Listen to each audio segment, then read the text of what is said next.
from Kuusamo, which is northeast Finland, just below the Arctic Circle in Lapland.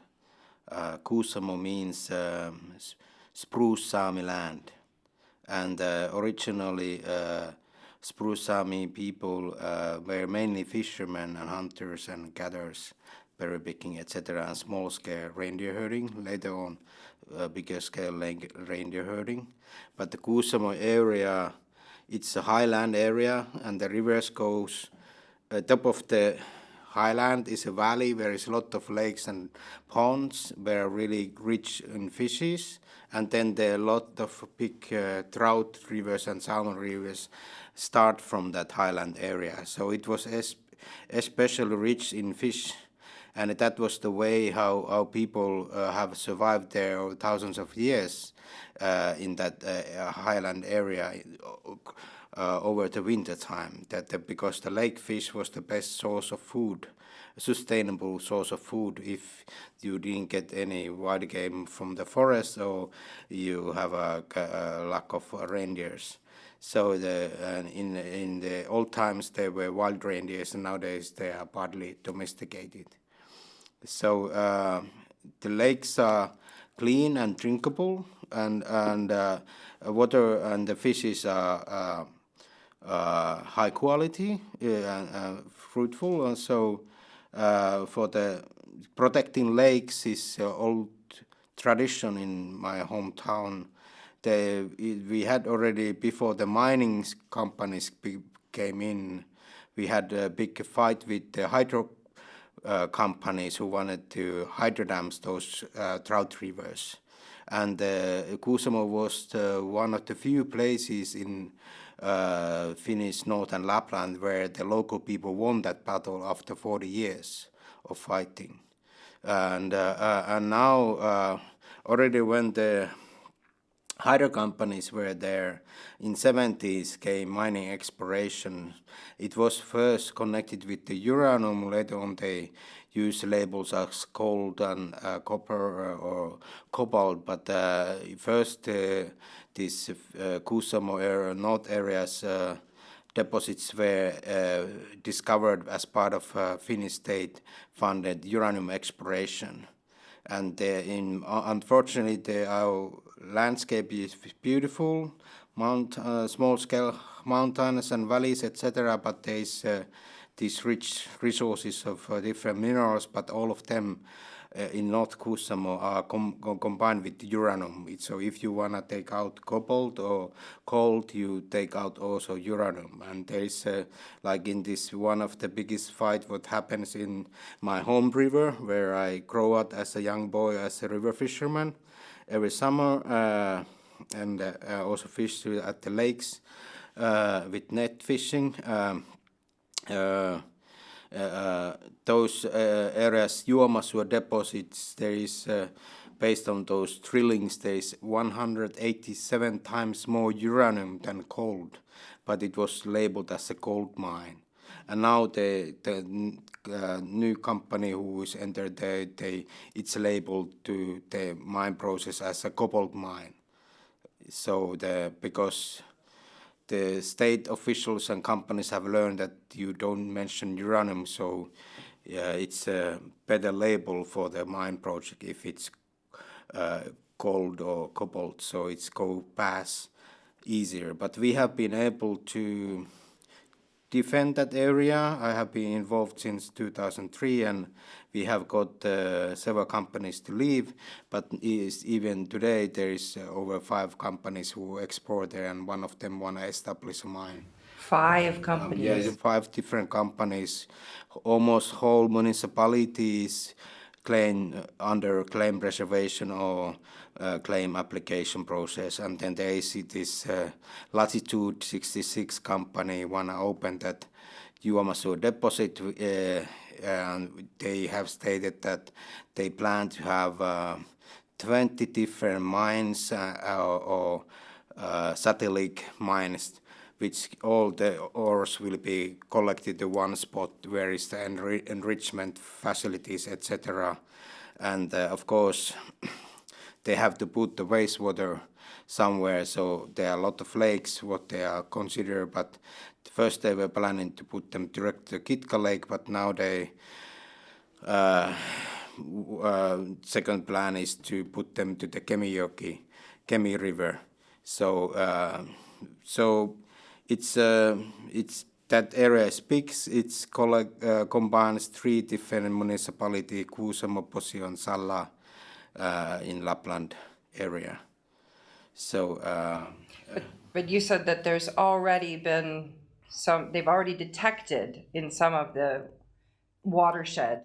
Well, unfortunately, when they did do the uranium drillings there already in 70s and 80s, they have polluted some areas groundwater, and then they did do the so they opened the test mine early 90s. At the same time when I was a young boy in that Kitka River, and we established a fishing club where I'm still a chairman of that fishing club.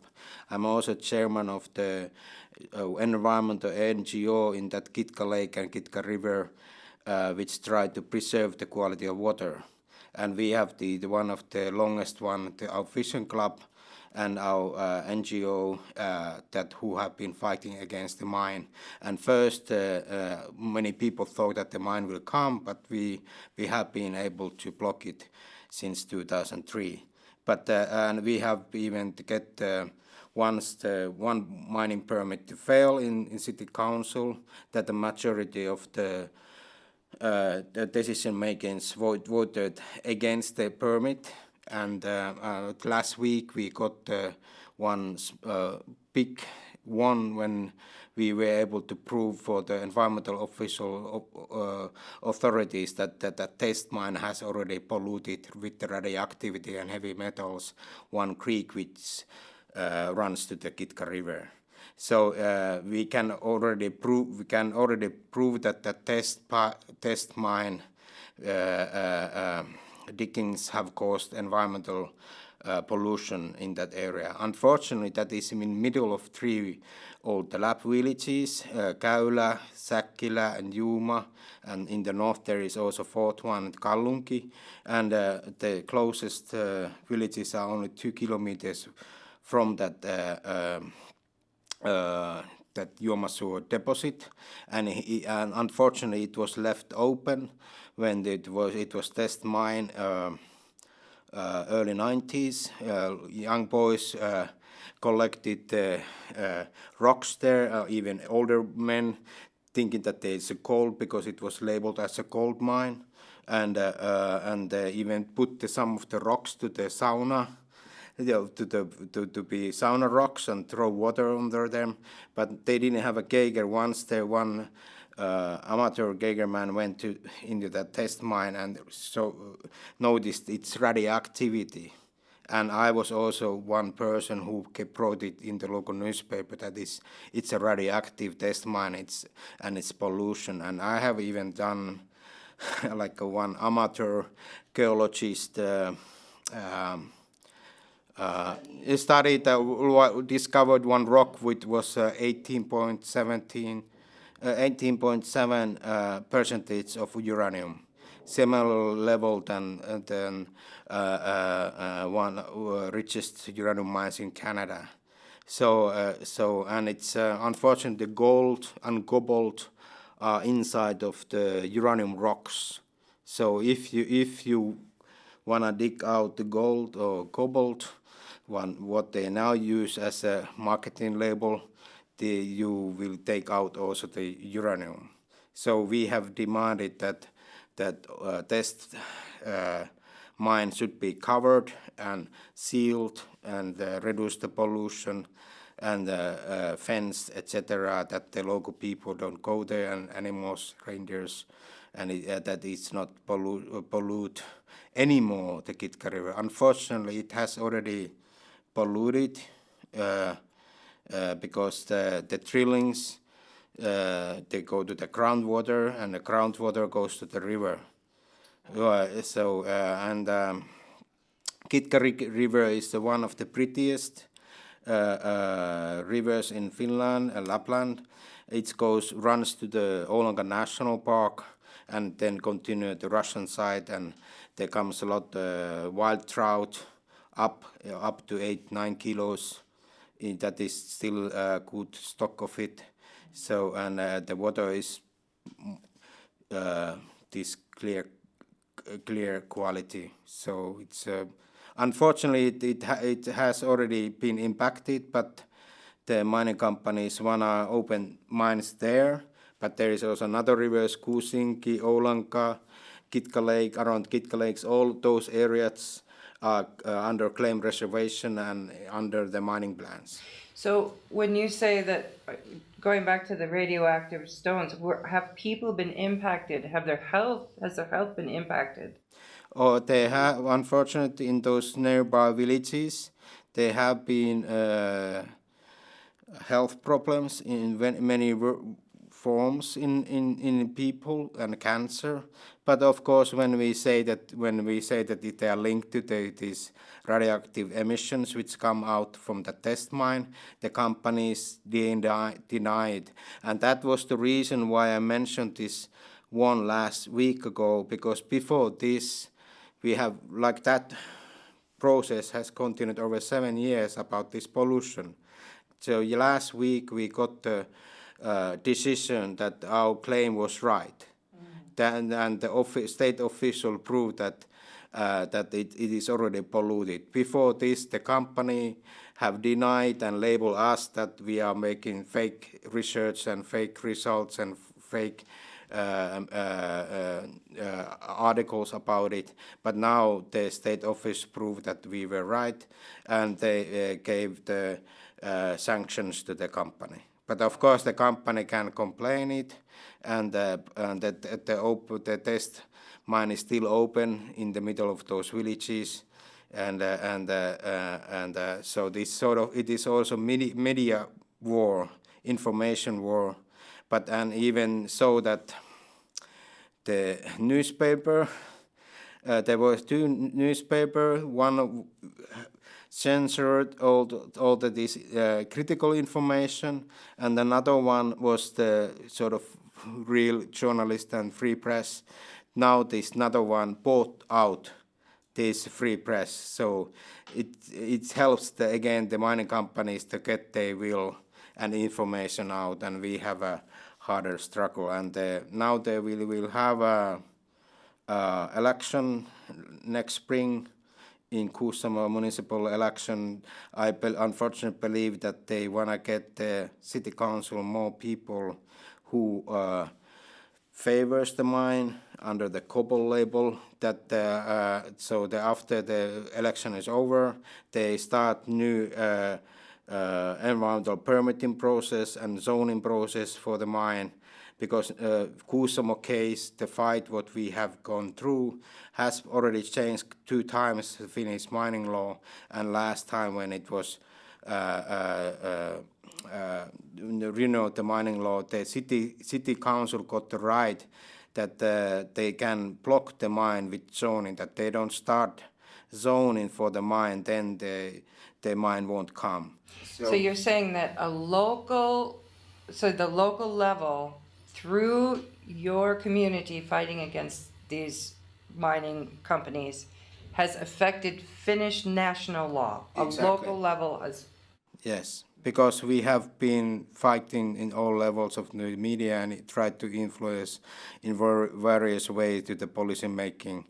Unfortunately, we haven't got that kind of mining law what we have demanded. We have got only the small pieces forward, because the mining lobby towards big parties and even smaller parties is so influential, and there is more politicians in the down south of Finland, and they are favoring mines to the north, where is less people from their perspective, and also that when we have this green transition, they say that we need to have our own mines in Finland, because we consume these laptops and cell phones and electrical cars, etc. So we should have a cobalt mines in north, and unfortunately our area is one of the areas where is also cobalt. And unfortunately also many politicians and parties in Finland are pro-nuclear too, so they say that okay, we consume nuclear, therefore we should also explore uranium and utilize it if needed. But do you believe that the cobalt is really thought of to support the Finnish population and their cell phones, or is there some other purpose? Well, it's just rhetoric in the media. If that Congo, Africa, cobalt would be so bad in reality, I mean that in political reality, they would have stopped it right away. Because today, Finland produce cobalt from the cobalt which is from Congo. In Kokkola there is a factory which produce cobalt from Congo. Of course the situation is bad there, but they won't stop shifting that cobalt to the Kokkola factories without they open the Kuusamo areas cobalt or some other areas cobalt. Those will be utilized also in Kokkola, and they will continue shipment of Congo cobalt, unfortunately. So that is the reality. But now the mining company market is that this cobalt is better, and they make deals with the Central European car manufacturers that invest these mining projects. So you get this greener cobalt and better in human cobalt from northern Finland than using African cobalt. So unfortunately, many times they are just rhetoric of in the media. So what would you say if you were just to say just one more minute and say something about, we're talking about the environmental but challenges of this and those outcomes. What does it mean to the culture? Well, to the Kuusamo culture. Kuusamo was one of the first places where it was people came in after Ice Age, and it has been people living there since Ice Age continuously. The Kuusamo old families are remnants of those old people, which it was it's one of the places where the people have living longest time in Finnish North and Lapland, in that highland area. And the surviving is based on clean nature and clean water and clean fishes, etc. So our generation don't have a right to pollute that environment, that we have to ensure that next generations have same rights than I had, for example, when I grew up there, enjoyed my life in pristine rivers. Mm-hmm.